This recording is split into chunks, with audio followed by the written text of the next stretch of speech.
다 같이 찬송가 536장 함께 찬송 드리시면서 수요 기도에 하나님께 올려드리겠습니다. 536장입니다.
유정순 권사님 기도 인도해 주시겠습니다.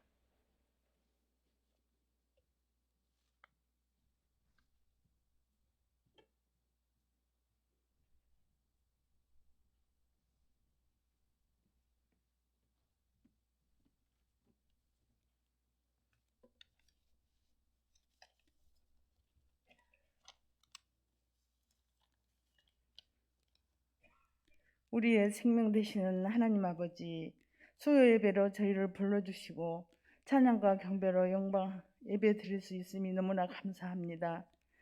우리의 삶 속에 주님의 은혜 없이는 아무것도 가능하지 않음을 절실히 느끼며 살아가는 날들입니다. 사랑의 하나님, 주신 은혜에 감사하지 못했던 것들 돌아보며 회개하오니 용서하여 주시옵소서. 여전히 코로나19 사태 속에서 하나님의 공유를 구합니다. 제한적인 세상 속에서 지치고 상한 심령을 주님의 손으로 어루만져 주옵시며 고통당하고 아파하는 모든 심령들에게 하늘의 이루를 덧입혀 주시길 간절히 소망합니다. 몸된 교회를 사랑하시어 지금까지 지켜주셨사오니 앞으로도 더 큰 은혜를 주시사 모든 예배가 회복되게 하시며 주님 주신 평안을 누리며 나누며 증거하는 교회와 대양의 모든 성도들이 되게 하옵소서. 특별히 말씀 붙들고 기도하며 준비하고 있는 고3 수험생들에게 지혜의 영으로 충만케 하셔서 집중력과 이해력을 주시고 지치지 않도록 건강 지켜 주시옵소서. 국내에 파송된 선교사님들에게 영육간에 건강 허락하시어 어려움을 잘 극복하고 가는 곳마다 주의 이름으로 승리케 하옵소서. 이 시간 세우신 이상원 목사님, 피곤치 않게 하시며 말씀의 권세를 더하여 주시옵소서. 말씀을 듣는 저희들 상한 심령이 치유되며 영과 육이 강하여지고 하늘의 소망으로 가득 차게 하시며 우리 심령 각자의 필요한 말씀으로 채워주시기를 원하오며 예수님의 이름으로 기도합니다. 아멘.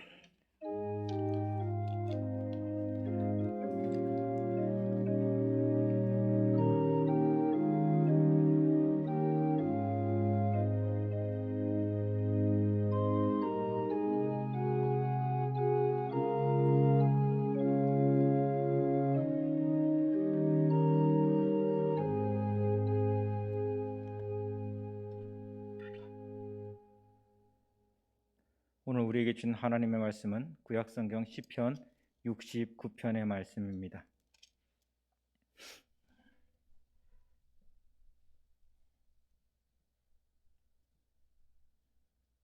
(69편) 우리 1절에서 36절의 말씀인데요. 저와 여러분이 한 절씩 우리 같이 교독하겠습니다. 하나님이여 나를 구원하소서. 물들이 내 영혼에까지 흘러 들어왔나이다.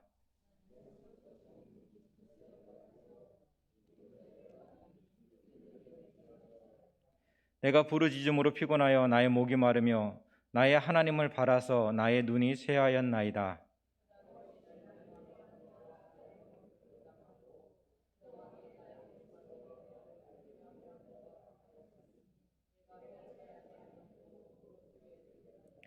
하나님이여 주는 나의 우행함을 아시오니 나의 죄가 주 앞에서 숨김이 없나이다.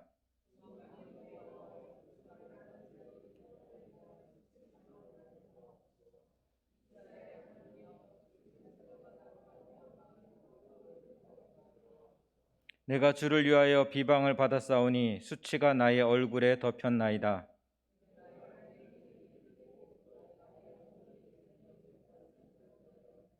주의 집을 위하는 열성이 나를 삼키고 주를 비방하는 비방이 내게 미쳤나이다.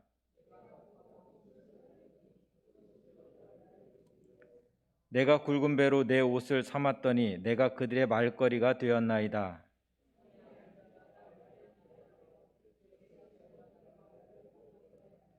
여호와여 나를 반기시는 때에 내가 주께 기도하오니 하나님이여 많은 인자와 구원의 진리로 내게 응답하소서.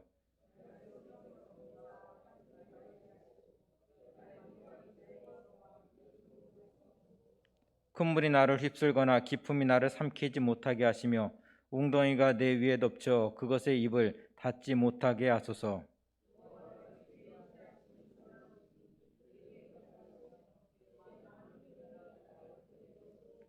주의 얼굴을 주의 종에게서 숨기지 마소서. 내가 환난 중에 있사오니 속히 내게 응답하소서.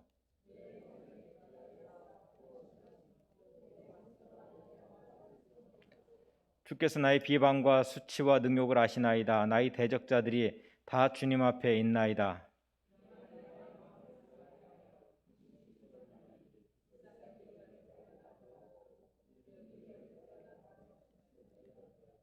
그들이 쓸개를 나의 음식물로 주며 목마를 때에는 초를 마시게 하였사오니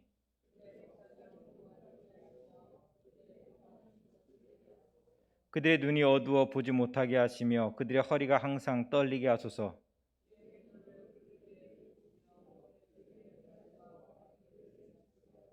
그들의 거처가 황폐하게 하시며 그들의 장막에 사는 자가 없게 하소서.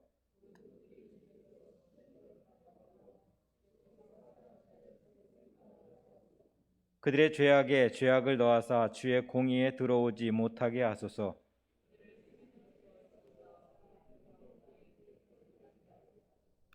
오직 나는 가난하고 슬프오니 하나님이여 주의 구원으로 나를 높이소서.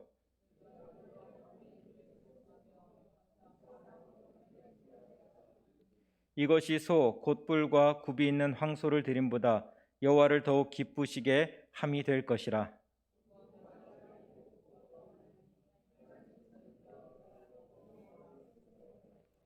여호와는 궁핍한 자의 소리를 들으시며 자기로 말미암아 갇힌 자를 멸시하지 아니하시나니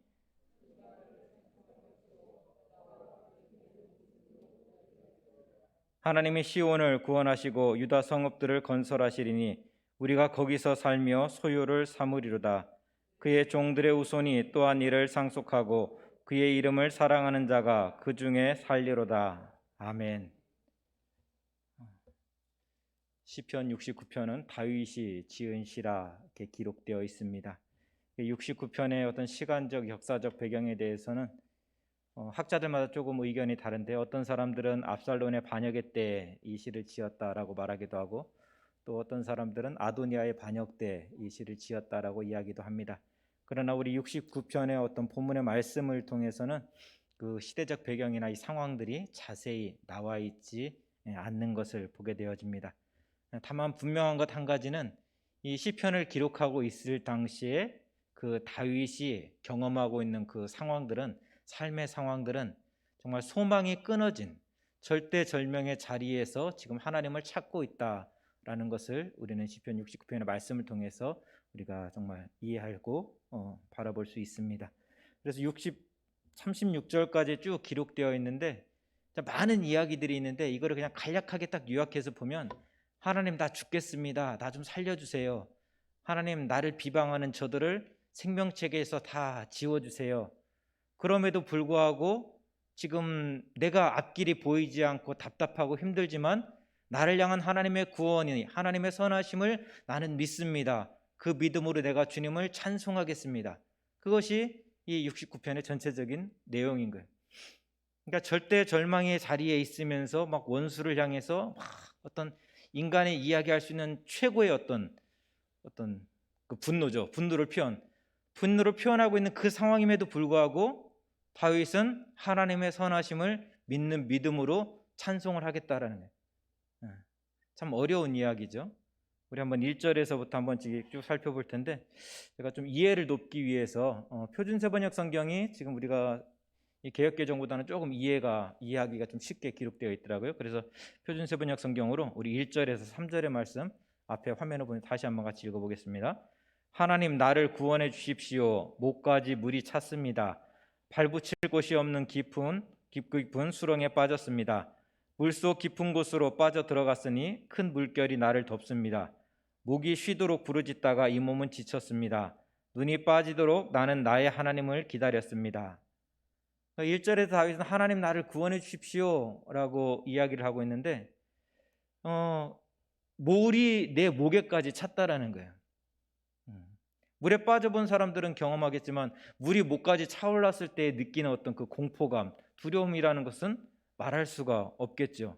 그러니까 더 이상 내가 살 수 있을까? 여기서 내가 헤어나올 수 있을까?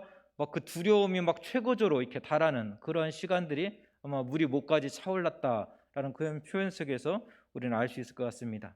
또 2절에 보니까 헤어나올 수 없는 깊은 수렁에 빠져들어가는데 큰 물결이 나를 덮었음을 이야기하고 있습니다.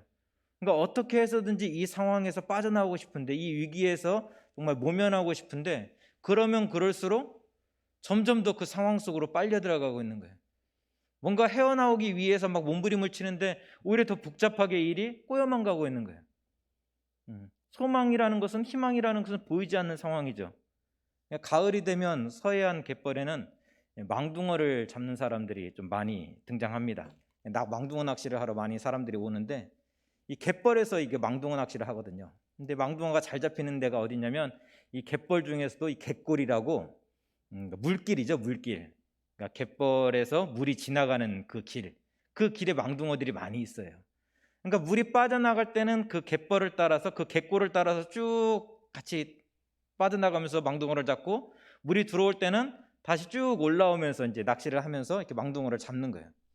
그런데 물이 빠졌을 때는 이 갯벌과 갯골이 이제 그 차이가 납니다. 이제 갯벌에서 이게 골짜기가 파인 거니까, 물 골짜기가, 그러니까 작은 골짜기가 있으니까 발을 조심해서 그쪽으로 갯골에 빠지지 않게 되는데, 물이 차가지고 이 갯골이 먼저 물이 차겠죠. 골짜기니까, 그러니까 작은 그 웅덩이니까 그 갯골과 갯벌이 평평해지게 되면, 발을 조금만 헛디게 되면은 갯골로 빠지게 되는 거예요. 근데 갯벌에 빠져보신 분들은 경험하여서 알겠지만, 이게 막 발이 무릎까지 들어가거든요.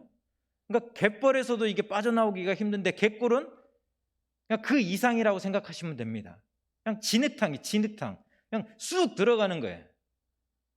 갯굴에 빠지는 순간 내 힘으로는 빠져나올 수가 없습니다. 누군가는 끌어내줘야 됩니다. 도와줘야 됩니다. 근데 갯굴에 딱 빠졌는데 막 물이 차 오르는 거예요. 목에까지. 근데 내 힘으로 빠져나오려고 막 몸부림을 치는데 점점 더 내 발은 깊이 깊이 들어가고 있는 거죠. 지금 다윗의 심정이 그러하다라는 거예요. 다윗의 마음이 그러하다라는 거예요. 내 힘으로는 도저히 나올 수 없는 그러한 상황. 누군가 밖에서 나를 붙잡아주지 않으면, 줄을 던져서 나를 끌어내주지 않으면, 도와주지 않으면 살 수 없는, 아, 이제 내가 죽었구나. 그래서 막 부르짖는 거죠. 도와주세요, 살려주세요, 제발 누구 없습니까? 3절에 보니까 그렇게 하나님을 찾다 보니까 목이 쉬었다라는 거예요. 그렇게 간절히 하나님을 바라보고 있는데, 눈이 빠지도록 하나님을 바라보고 있는데 정말 그 상황에서 지쳐 있다라는 거예요. 그것이 지금 다윗의 모습이라는 거죠. 그러니 얼마나 살려달라고 하나님께 부르짖었겠습니까? 하나님을 찾고 또 구했을까요? 여러분 중에 삶의 모습이 너무 힘들어서 목이 쉬도록, 또 때로는 눈이 빠지도록 하나님의 도우심을 구하며 기도하시는 분들이 계십니까? 오늘 본문에 나오는 시편 69편에 나오는 다윗이 그러했습니다. 정말 소망이라고는 보이지 않는, 하나님이 나를 딱 이 자리에서 들어서 이쪽으로 옮겨놓지 않으면 나는 살 수 없는 그런 절대 절망의 그런 시간을 다윗도 보내고 있었다라는 거예요. 근데 더 답답하고 속상한 것은 이 미움이, 이 고난이 까닭없이 나에게 찾아왔기 때문입니다. 우리 4절 말씀 같이 화면을 보면서 같이 한번 읽어보겠습니다. 4절입니다. 까닭도 없이 나를 미워하는 자들이 나의 머리털보다 많고 까닭도 없이 나를 대적하는 자들이 나보다 강합니다. 내가 훔치지도 않은 것까지 물어주게 되었습니다. 그러니까 지금 다윗이 미움을 받고 있는데 미움받을 이유가 없다는 거예요. 근데 여러분 그거 아세요? 미움받을 이유가 없는데 미움받을 때의 그 답답함? 그냥 흔히 하는 말로 그런 거 있죠. 쟤는 그냥 싫어. 싫은 이유가 없어요. 그냥 싫어. 그러니까 밥을 잘 먹으면 밥을 잘 먹어서 싫어. 밥을 안 먹으면 밥을 안 먹어서 싫어. 교회 봉사를 열심히 하면 열심히 하는 것 때문에 싫어. 또 하지 않으면 하지 않는 것 때문에 싫어. 그냥 싫은 거예요. 그냥. 그러니까 내가 잘해도 욕을 먹고 못해도 욕을 먹고 안 해도 욕을 먹고 해도 욕을 먹고, 이것처럼 답답하고 억울하고 폭폭하고 속상한 상황이 없는 거예요. 이건 내가 어떻게 잘해서 해결되는 문제가 아니에요. 상대방의 마음이 바뀌지 않으면 이 문제는 해결되지 않는 거예요. 그러니 얼마나 폭폭할까요? 그 상황에서 그 미움을 받고 있는 그 사람의 입장에서는. 지금 다윗이 그러하다라는 거예요. 근데 더 황당한 것은 우리 7절에서 12절의 말씀에 기록되어 있는데, 또 화면을 보면서 우리 7절에서 12절 말씀 같이 함께 읽어보겠습니다. 주님 때문에 내가 욕을 먹고 온갖 모욕을 다 받았습니다. 친척에게 따돌림을 당하고 어머니의 자녀들에게 마저 낯선 사람이 되고 말았습니다. 주의 집에 쏟은 내 열정이 내 안에서 불처럼 타고 있습니다. 주님을 모욕하던 자들의 모욕이 나에게로 떨어집니다. 내가 금식하면서 울었으나 그것이 오히려 나에게는 망신거리가 되었습니다. 내가 베옷을 입고서 슬퍼하였으나 오히려 그들에게는 말거리가 되었습니다. 성문에 앉아있는 자들이 나를 비난하고 술에 취한 자들이 나를 두고서 빈정거리는 노래를 지어 흥얼거립니다. 기본적으로 이스라엘은 하나님을 왕으로 삼는 그런 민족이었습니다. 그러니까 하나님을 왕으로 삼고 하나님을 예배하는 민족이 이스라엘이었어요. 당연히 주님을 향한 열심이 있어야 되고, 그 열심을 가지고 살아가는 사람들을 향해서 우리가 칭찬해주고 격려해줘야 되는 것이 당연하다라는 거예요. 그런데 7절에서 12절의 말씀을 보니까 주님 때문에 내가 욕을 먹고 있다라는 거예요. 하나님을 향한 열심 때문에 내가 따돌림을 받고 있다라는 거예요. 뭔가 이상하지 않습니까?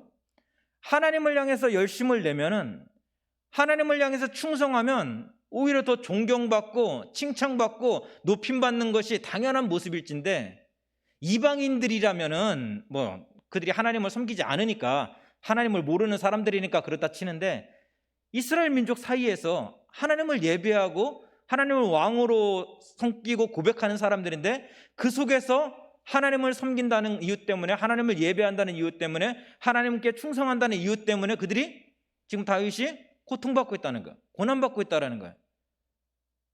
하나님을 향한 열정이 오히려 나를 핍박하는 이유가 되고 있다는 거예요. 그 일이 너무 힘들어서 막 금식하면서 기도했더니 금식하면서 기도하는 것이 오히려 조롱거리가 되고, 너무나 가슴이 아파서 베옷을 입고 정말 죄를 뒤집어 쓰고 하나님 앞에서 기도했더니 그 모습이 또 비난거리가 된다는 거예요. 성문 앞에 있는 자들이 나를 비난한다는 이야기는, 성문 앞에 앉아있는 자들은 백성의 장로들이잖아요. 재판관들이잖아요.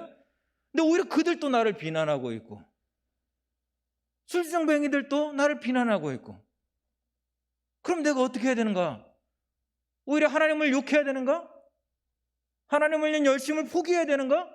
그런 어떤 그런 생각이 찾아오게끔 너무나 혼란스러운 상황이라는 거예요. 여러분 생각해 보십시오. 교회 안에서 내가 막 하나님을 위한 열심을 가지고 헌신하고 봉사하고 있는데 그것이 오히려 나를 비난하는 어떤 비난의 목소리가 되고 있다면 여러분 힘들지 않을까요? 그것도 세상 사람들이 비난하는 것이 아니라 이 교회 안에 있는 사람들이 그것 때문에 나를 비난하고 나에게 손가락질한다면, 너무나 힘들어갖고 막 금식하면서 기도하고 있는데 그것이 조롱거리가 되고 있다면 얼마나 힘들고 얼마나 고통스러울 거예요. 지금 다윗이 그 시간을 지나가고 있다는 거예요. 지금 그 상황을 지나가고 있다는 거예요. 근데 비단 이러한 다윗의 절망은 다윗에게만 있었던 이야기는 아닙니다. 요한복음 2장 17절 말씀입니다. 제자들이 성경 말씀에 주의 전을 사모하는 열심이 나를 삼키리라 한 것을 기억하더라. 아멘. 이 69편 9절의 말씀을 인용하고 있는 요한복음 2장 17절의 말씀은 예수님께서 성전에서 장사하는 사람들을 몰아내시고 그로 인해서 받게 되는 어떤 핍박, 박해로 인해서 박해를 받을 때 그때 그 쓰여진 말씀이거든요. 하나님을 예배해야 되는 성전에서, 하나님께 제사 드려야 되는 그런 성전에서 인간의 이익이 오가고 있고 장사치들의 어떤 샘수가 오가고 있다라는 거예요. 그거를 예수님이 다 막 무너뜨렸잖아요. 다 쫓아냈잖아요. 오히려 칭찬받아야 되죠. 왜? 정말 무너졌던 어떤 하나님께 대한 어떤 그 모습들을, 그 질서를 바꿔 세워놨으니까. 근데 그것이 오히려 핍박의 이유가 되었다라는 거예요. 하나님을 향한 열심이 오히려 핍박의 이유가 되었다라는 거죠. 근데 이러한 모습은 다윗 때만 있었던 이야기도 아니고 또 예수님에게서만 있었던 이야기도 아니고 오늘 우리에게도 똑같이 일어나고 있는 모습들이라는 거예요. 예수님 때문에 때로는 핍박을 받기도 하고 박해를 받기도 하고 친척들에게 따돌림을 당하기도 하고, 추석 명절을 다 보내고 오셨겠지만 그렇잖아요. 지금은 좀 그런 모습이 덜하긴 한데 예수 믿는다는 것 때문에 가족에 같이 모여서 밥도 못 먹기도 하고 그런 경우들 많이 있잖아요. 그럼 모진 박해와 모진 핍박과 그 억울한 일들을 경험하면서 살아가잖아요. 예수님 때문에, 하나님을 향한 열심 때문에, 헌신 때문에. 넌 예수 좀 믿더라도 좀 적당히 믿어라. 꼭 그렇게 유별나게 믿어야 되겠냐? 그런 소리 한두 번은 다 들어보셨잖아요. 근데 더욱이 코로나의 위기 속에서 우리가 살고 있는 세상의 모습은 어떻습니까? 이런 믿음, 신앙적인 모습뿐만 아니라 정말 소상공인들은 다 주겠다라고 이야기를 합니다. 어떤 분이 그래요. 차를 마시고 같이 커피숍을 하는 사람인데 자기는 이쪽 땅을 막 골수로 지지했던 사람인데 이렇게 코로나 위기 속에서 시간이 지나다 보니까 그렇게 미워질 수가 없다라는 거예요. 이쪽을 또 그만큼 살기가 힘들다는 거예요. 가게 사장님인데 월세가 안 나와서 월세 때문에 배달로 오토바이 타고 다니면서 배달 일을 하고 있다라는 거죠. 근데 비단 장사하시는 사람들만 그렇습니까? 교회도 똑같습니다. 목사님들이 요즘에 학원차 끌고 다니고 배달 일하고 저녁에 또 야간에 대리운전하는 분들 너무 많아요. 왜? 교회 월세를 내야 되는데 월세를 낼 수가 없으니까. 그래서 목사의 이중직이 지금 공공연하게 이야기되고 있는 상황인 거예요. 그것이 오늘 우리가 살고 있는 삶의 모습이라는 거죠. 좀 답답하기도 하고 때로는 이 문제가 어떻게 해결해, 언제쯤 해결될 수 있을까라는 그런 막막함의 시간들을 우리는 지나가고 있습니다. 겉으로는 OECD 세계 경제 순위 10위 안에 들어가고 있는 그런 대한민국이지만 정작 이 속에 살아가고 있는 우리들의 모습은 정말 언제 이 어둠의 시간들이 정말 지나갈 수 있을까? 언제 우리에게 빛이 비춰질 수 있을까라는 그런 소망을 가지고 또 오늘 또 하나님 앞에 나와서 예배하고 있다라는 거죠. 그래서 다윗은 이런 답답한 마음을 가지고 하나님께 기도합니다. 14절에서 18절의 말씀인데요, 제가 한번 읽어드리겠습니다. 나를 이 수렁에서 끌어내어 주십시오. 나를 미워하는 자들에게서 지켜주시고 이 깊은 물에서 나를 건져주십시오. 큰 물결이 나를 덮어서 깊은 물속에 빠지지 않게 해주시고 큰 구덩이가 입을 벌려 나를 삼키지 못하게 해주십시오. 주님, 주의 사랑은 한결같으시니 나에게 응답해 주십시오. 주께서는 긍휼이 풍성하오니 나에게로 얼굴을 돌려 주십시오. 주의 종에게 주의 얼굴을 가리지 말아 주십시오. 나에게 큰 고통이 있으니 어서 내게 응답해 주십시오. 나에게로 빨리 오셔서 나를 구원하여 주시고 나의 원수들에게서 나를 건져 주십시오. 여기까지는 좀 우리가 흔히 하는 그런 기도입니다.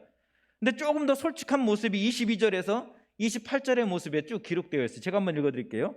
그들 앞에 차려놓은 잔치상이 도리어 그들에 걸려서 넘어질 덫이 되게 해주십시오. 그들이 누리는 평화가 도리어 그들이 빠지는 함정이 되게 해주십시오. 그들이 눈이 어두워져서 못 보게 해주시고 그들의 허리가 흔들려서 영원히 가누지 못하게 해주십시오. 주의 저주를 그들에게 쏟으시고 주의 불붙는 진노를 그들에게 내려주십시오. 그들의 거처를 초토가 되게 하시며 그들의 천막에는 아무도 살지 못하게 해주십시오. 그들은 주께서 매질하신 사람을 새삼스레 핍박하며 주께서 맞은 그 아픈 상처를 덧쑤시고 다닙니다. 그들이 저지른 죄악을 그들이 더욱더 저지르게 하셔서 그들이 주의 의로운 자리에 들어오지 못하게 해주십시오. 그들을 생명의 책에서 지워버리시고 의로운 사람의 명부에 올리지 말아 주십시오. 하나님, 나를 수렁에서 건져 주십시오. 나를 수렁에서 끌어내 주십시오. 충분히 기도할 수 있습니다. 우리 그렇게 기도하잖아요. 하나님, 나를 도와주세요. 이 수렁에서 나를 끌어주세요. 이 어둠 속에서 나를 정말 건져주세요라고 기도합니다. 그런데 그 고통이 얼마나 심했으면 나를 미워하고 박해하는 이들, 하나님 그들을 생명책에서 지워버리시고 의로운 사람의 명부에 올리지 말아 주십시오라고 기도하고 있습니다. 어떻게 정말 이렇게 기도할 수 있을까? 어떤 그런 의구심이 들 정도로 다윗은 그렇게 자기를 미워하는 자들을 향해서 정말 하나님, 저들의 이름을 생명책에서 지워버려 주십시오라고 기도를 하고 있습니다. 근데 하지만 돌아보면 이 모습은 다윗이 믿음 없기 때문에 이렇게 하나님께 드리는 기도가 아니라는 거예요. 너무나 솔직하게 자기 자신의 모습을 들여다보고 있고 그 자기 자신의 그 모습을 솔직한 모습으로 하나님께 지금 아뢰고 있다라는 거예요. 우리는 하나님께 기도할 때 솔직하지 못하게 기도할 때가 너무나 많이 있습니다. 그냥 거추장스러운 미사오고를 잔뜩 늘어놓고 있는데 정작 내 밑바닥에 있는 소리는 하나님께 이야기하지 않을 때가 있는 거예요. 다른 말로 이야기하면 내 상황이 어떠한지, 지금 내 모습이 어떠한지 좀 객관화시켜 놓고 나를 바라보면서 하나님, 지금 내 모습이 이렇습니다, 내 상황이 이렇습니다 라고 이야기를 해야 되는데 그렇게 하기 싫은 거예요. 너무 초라해지니까, 너무 비참해지니까, 너무 연약해 보이니까. 근데 다윗은 그렇게 하지 않고 솔직하게 자기의 모습을 쭉 나열해놓고 보는 거예요. 나열해놓고 보니까 하나님이 나를 끄집어내지 않으면, 밖에서 하나님의 구원의 손길이, 그 힘이 나에게 오지 않으면 나는 이 수렁에서 빠져나올 수 없는 상황이라는 것을 지금 다윗은 보고 있는 거예요. 나를 핍박하고 있는 저들의 미움이, 저들의 박해가 가만히 내 밑바닥을 들여다보니까 정말 저들의 이름이 생명책에서 정말 지워져 버렸으면 좋겠을 그런 분노가 내 밑에서 끌어오고 있음을 다윗은 지금 보고 있는 거예요. 그래, 그 모습을 하나님께 그대로 이야기하는 거죠. 솔직하게 이야기하는 거죠. 근데 중요한 것은 그 모습을 솔직하게 이야기하고 내 모습을 솔직하게 바라보기 시작할 때 우리는 하나님께 도와달라고도 이야기할 수 있고 하나님께 나를 좀 붙잡아 달라고도 이야기할 수 있는 거예요. 자기 자신에 대해서 솔직하다는 것만큼 내 자신을 객관화시키는 일도 없습니다. 많은 사람이 기도하면서 척 많이 해요. 괜찮은 척, 의로운 척 참 많이 합니다. 하지만 솔직한 나를 바라보고 인정할 줄 아는 사람이 정말 나 같은 죄인 살리신 주님의 은혜 놀랍습니다라고 찬양할 수 있는 거예요. 나 자신을 솔직히 들여다보니까 하나님의 구원이 아니면은 도저히 구원받을 수 없는 그런 죄인이라는 거예요. 근데 척척하는 사람들은 그 고백이 안 나오는 거예요. 왜? 내가 그렇게까지 추한 사람은 아닌데, 그렇게까지 죄인은 아닌데, 그렇게까지 죽을 사람은 아닌데 왜 맨날 나 같은 죄인 살리신을 우리가 노래해야 되나 찬송해야 되나 싫은 거죠. 근데 솔직히 쭉 까놓고 보니까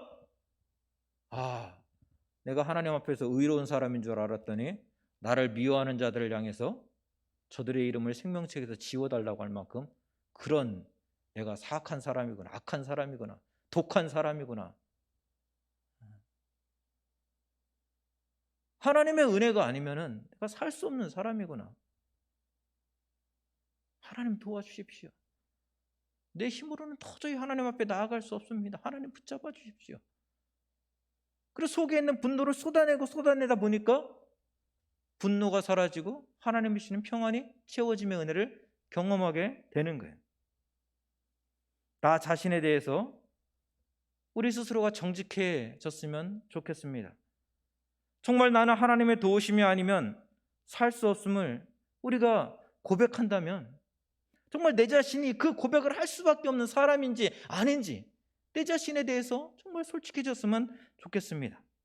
다윗이 기도하는 것처럼 모든 껍데기를 하나님 앞에서 다 벗어던지고 정말 삭개오가 뽕나무 위에 올라갔던 것처럼 여리고 소령이 정말 주님 앞에 나와왔던 것처럼 38년 동안 혈류병으로 고생하던 그 여인이 주님의 옷자락이라도 붙잡고 싶은 심정으로 그렇게 주님 앞에 달려 나왔던 것처럼 그렇게 주님을 붙잡을 수 있는, 주님이 아니면 안 됩니다, 주님의 도우심이 아니면 저는 살 수 없습니다, 그 고백으로 우리가 하나님 앞에 나와봤으면 좋겠습니다. 여기서 이 시편이 끝난다면은 어찌 보면 그냥 신세한탄하다가 정말 분노 표출하다가 그렇게 끝나는 이야기가 될 것이 아무런 소망이 없을 수도 있습니다. 누구나 경험하는 고통이고 아픔이고 자기 자신에 대해서 솔직한 사람은 여기까지는 다 이야기하는 그런 모습이 있기 때문에 그렇습니다. 근데 30절에서 36절의 말씀은 우리에게 소망이 있음을, 우리에게 무엇이 소망임을 다시 한번 우리에게 가르쳐주고 있습니다. 우리 30절에서 36절의 말씀 같이 함께 읽겠습니다. 그때 나는 노래를 지어 하나님의 이름을 찬양하련다. 감사의 노래로 그의 위대하심을 알리련다. 이것이 소를 바치는 것보다 뿔 달리고 굽 달린 황소를 바치는 것보다 주님을 더 기쁘게 할 것이다. 온유한 사람들이 보고서 기뻐할 것이니 하나님을 찾는 사람들아 그대들의 심장에 생명이 고동칠 것이다. 주님은 가난한 사람의 소리를 들으시는 분이므로 갇혀있는 사람들을 모르는 채하지 않으신다. 하늘아 땅아 주를 찬양하여라. 바다와 그 속에 살아있는 모든 생물아 주를 찬양하여라. 하나님께서 시온을 구원하시고 유다의 성읍들을 다시 세우실 것이니 그들이 거기에 머무르면서 그곳을 그들의 소유로 삼을 것이다. 주의 종들의 자손이 그 땅을 물려받고 주의 이름을 사랑하는 사람들이 거기에서 살게 될 것이다. 아멘. 죽음의 고통과 위협, 정말 절대 절망의 그 자리에서 다윗은 그때를 바라보면서 이 절망의 자리에서 하나님을 찬양하고 있습니다. 찬송하고 있습니다. 그때를 믿으며 하나님의 위대하심을 노래하고 있습니다. 그때가 언제입니까? 나를 향한 하나님의 선하심이 이루어질 때입니다. 나를 향한 하나님의 뜻이 이루어질 때입니다. 지금 내 앞에 펼쳐지고 있는 이 어둠의 시간들이 왜 나에게 이런 시간들이 주어졌는지 알 수가 없습니다. 언제 이 시간이 끝날지도 알 수가 없습니다. 내일이면 이 시간이 끝나겠지? 아니요. 언제 끝날지 모르는 거예요. 왜 나에게 하나님께서 이런 고난을 허락하셨을까? 이 어둠의 시간들을, 이 정말 어둠의 이 터널을 지나가게 하셨을까? 알 수 없는 거예요.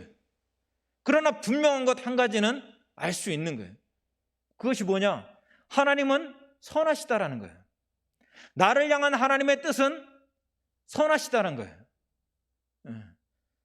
분명한 것은 하나님은 나를 사랑하신다는 거예요. 그 사실은 변치 않으시다라는 거예요. 어떻게 그거를 확신할 수 있습니까? 어떻게 그렇게 이야기할 수 있습니까? 라고 이야기하시는 분들이 혹 있을지 모릅니다. 그러나 여러분, 내가 너를 사랑한다 라고 말씀하신 그 하나님께서 하나님 진짜 나 사랑해요? 말씀해 보세요. 나 진짜 사랑해요? 나 잘 모르겠는데요? 그래서 하나님께서 어떻게 하셨어요? 독생자 외아들 예수 그리스도를 십자가에서 내어주시면서 내가 너를 이만큼 사랑해, 자기 사랑을 확증하셨잖아요. 우리 그 사실을 믿잖아요.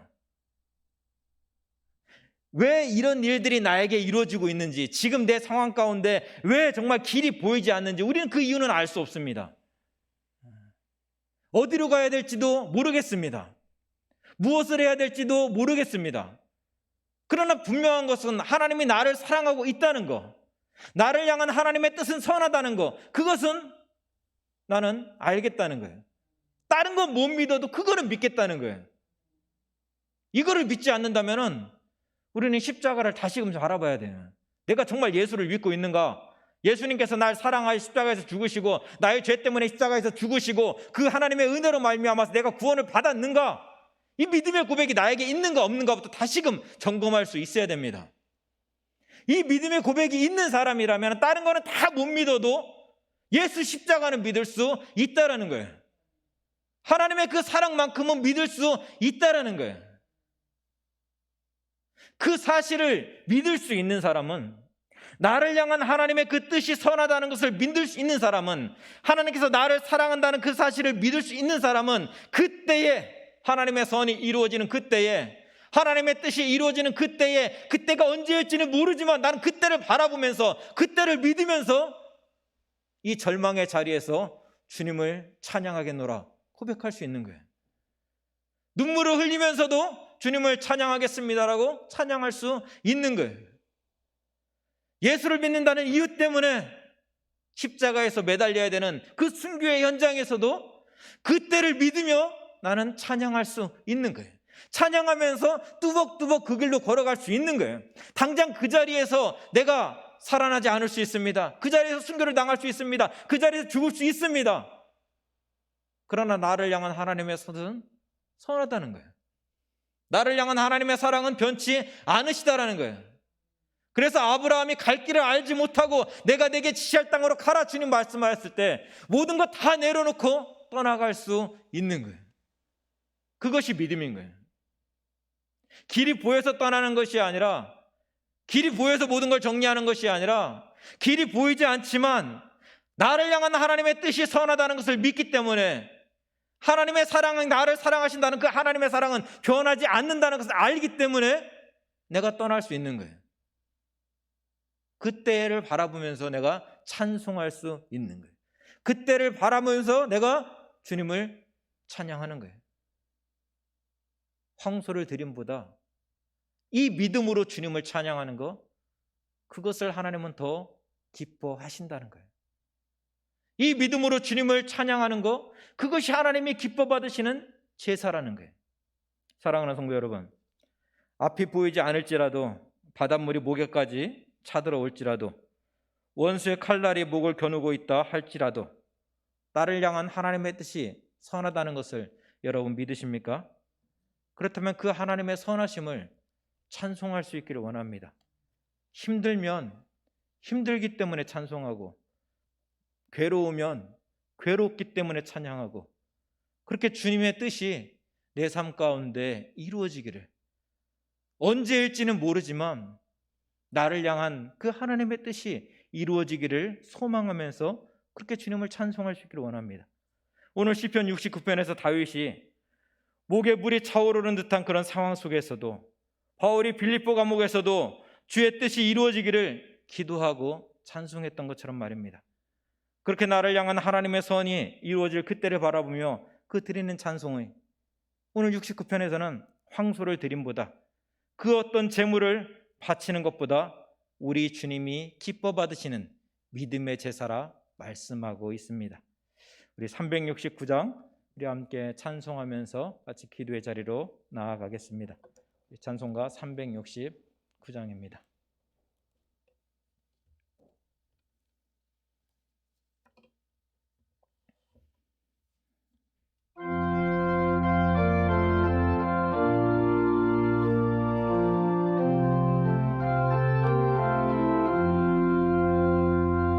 새짐 맡은 우리 구주 어찌 좋은 친구인지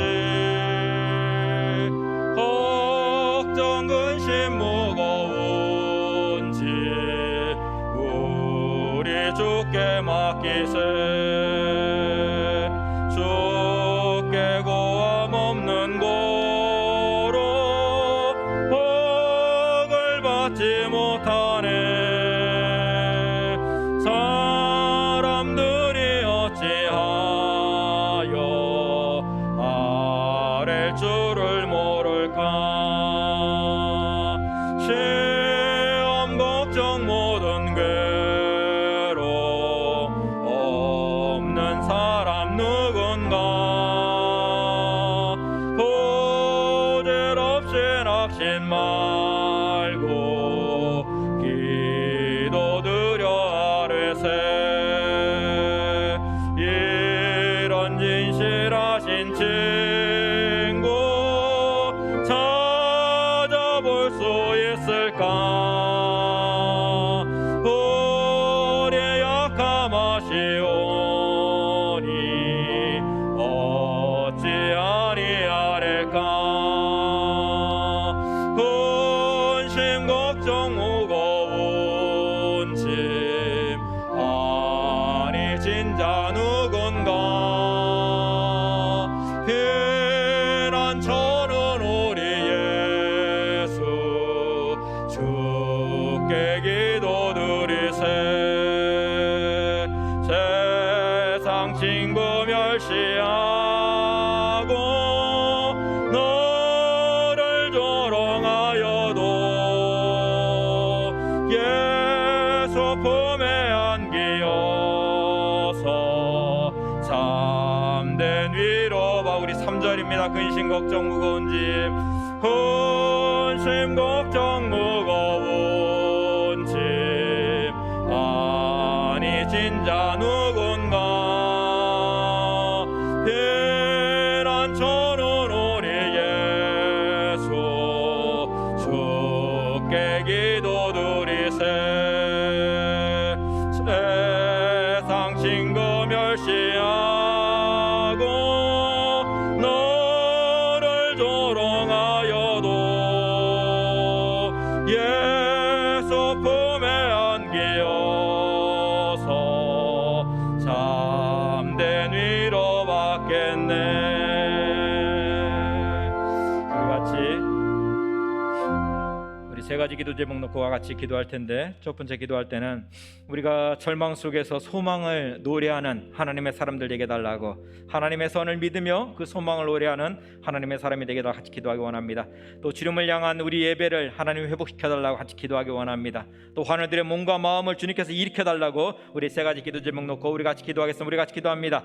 고맙고 감사하신 하나님 아버지 추석명절 아버지 마지막 날에 아버지 정말 아버지 마지막 날임에도 불구하고 이렇게 아버지 수요 계대를 기억하며 주님 앞에 나와서 또 삶의 자리에서 무릎 꿇고 아버지 하나님을 예배하게 하시니 너무나 감사를 드립니다. 하나님 아버지 시간 아버지 간절히 기도하고 원하옵기는 아버지 절망 속에서도 정말 아버지 소망을 노래하는 아버지 대항의 교우들이 되기를 원합니다. 하나님 우리의 삶의 모습들을 바라보면은 정말 아버지 희망이 보이지 않는 것 같고 때로는 답답함과 아버지 괴로움의 시간들이 너무나 길어져서 정말 아버지 우울함으로 말미암아 하루를 살아가는 사람들도 하나님 너무나 많이 있습니다. 주여 아버지 기도하고 원하오니 주여 아버지 우리의 눈을 들어서 아버지 정말 아버지 현실의 상황들을 바라보며 단식하고 좌절하고 낙심하는 것이 아니라 아버지 나를 향한 아버지 하나님의 그 선하심을 바라보면서 믿음으로 아버지 주님을 찬송할 수 있는 하나님의 사람들이 다 되어 주실 수 있도록 주님 도와주시옵고 주님 붙잡아 주시옵소서. 아버지 원수마귀는 자꾸만 아버지 우리의 눈을 하나님이 향해서 아버지 바라보는 것이 아니라 아버지 정말 아버지 땅을 향해서 아버지 바라보라고 아버지 이야기하고 있습니다. 우리에게 펼쳐진 상황들만을 바라보라고 이야기하고 있습니다. 우리 앞에 놓여있는 아버지 절벽들만을 바라보면서 낙심하라고 좌절하라고 이야기하고 있습니다. 그러나 주여 내 앞에 펼쳐진 상황들이 아버지 정말 아버지 어둠이라 할지라도 내 앞에 펼쳐진 상황들이 할지라도 내 앞에 펼쳐진 상황들이 어느 곳으로 갈지 모르는 상황들이 할지라도 주여 기도하고 원하오니 우리가 정말 아버지 우리를 향한 아버지 하나님의 선함을 아버지 믿음으로 기도할 수 있는 하나님의 사람들이 될 수 있도록 주님 도와주옵소서. 다윗이 절대절망의 아버지 그 상황 속에서도 아버지 정말 아버지 주님을 아버지 찬양하며 아버지 예배했던 것처럼 하나님 아버지 우리 대항의 모든 교우들이 정말 아버지 이 시간에도 주님을 찬양하며 예배하면서 하나님께 소망을 둘 수 있는 아버지 그 믿음을 가지고 아버지 우리 주님을 찬양할 수 있는 하나님의 사람들이 다 되어줄 수 있도록 주님 도와주옵고 주여 붙잡아 주옵소서. 그래 낙심 가운데 하루하루의 삶을 살아가는 것이 아니라 절망 가운데 근심과 무거운 짐을 가지고 하루를 살아가는 것이 아니라 오히려 정말 아버지 주님 앞에 나와서 예술품이 안기어서 주님이 신 아버지 참된 평안과 참된 위로와 참된 소망을 붙잡고 아버지의 시간들을 이겨낼 수 있는 아버지의 시간들을 걸어나갈 수 있는 하나님의 사람들이 다 되어줄 수 있도록 주님 붙잡아 주옵고 주여 도와주옵소서. 내 힘으로는 아버지 상황에서 아버지 도저히 빠져나올 수 없사오니 내 힘으로는 도저히 아버지 절망의 늪에서 아버지 헤어나올 수 없사오니 주여 우리에게 아버지 구원의 손을 허락하여 주옵소서. 주님의 오른손을 내밀어 주시옵소서. 그 손으로 우리를 붙잡아 빠여 주시옵소서. 그 손을 우리의 손을 붙잡아 주셔서 아버지 일어나라 말씀하여 주옵소서.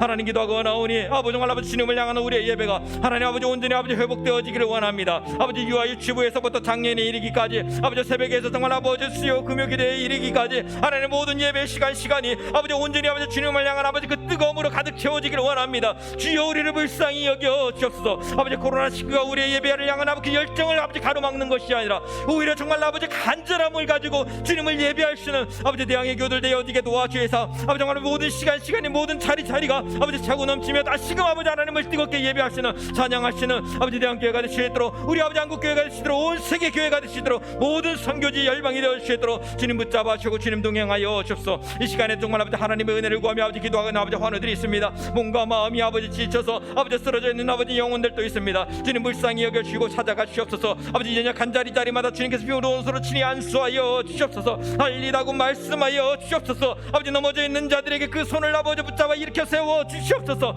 아버지 그래 정말 아버지 주님을 바라보면서 주님이 나와 함께 하심을 바라보면서 정말 아버지 다시금 믿음으로 일어나 주님을 찬양할 수 있는 하나님의 사람들 되어지게 도와주옵소서. 그 육신의 연약함이 그를 지배하는 것이 아니라 육신의 연약함이 그의 삶과 그의 마음을 다스리는 것이 아니라 아버지 하나님이 주신 평강과 하나님이 주신 위로와 하나님이 주신 아버지 소망이 아버지 그의 삶을 일으켜낼 수 있는 아버지 귀한 날 되어지게 도와주셔서 아버지 모든 아버지 삶의 자리에 일어나 아버지 주님을 찬양할 주님을 예배할 수 있는 하나님의 사람들이 다 되어 수 있도록 주님 붙잡아 주셨고 주여 동행하여 주시옵소서.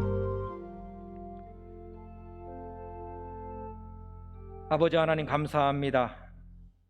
명절 끝날에도 우리가 이 수요 기도의 이 시간을 하나님 아버지 기억하고 주님 전에 나와서 또 삶의 자리에서 정말 무릎 꿇고 주님을 예배하게 하시니 너무나 감사를 드립니다.